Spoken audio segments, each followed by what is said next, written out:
UK वालों ने तो अब ठान ली है कि अब हमने हर बच्चे को तंग करना है और हर बच्चे को उसके सांस सुखा के फिर ही वीज़ा देना है।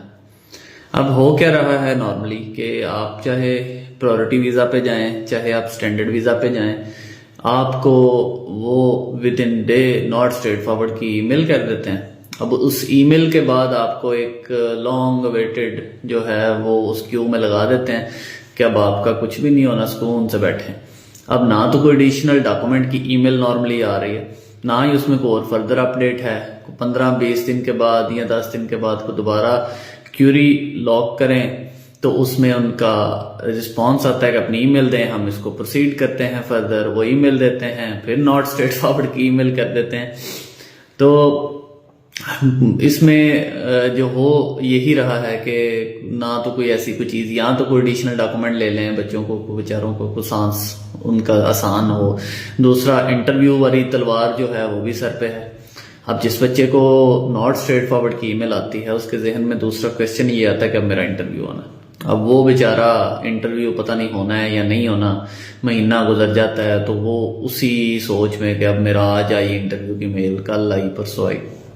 तो ये वाला जो प्रॉब्लम है ये अब ऑलमोस्ट हर दूसरे स्टूडेंट को फेस करना पड़ रहा है। अब उसमें क्या करना चाहिए, क्या कर सकते हैं, उसमें आप एक तो अपनी अच्छी किस्मत के लिए को दुआ करें पहला। दूसरा, अगर कोई जब अप्लाई करें तो कोशिश करें सारे नेसेसरी डॉक्यूमेंट लगा के अप्लाई करें।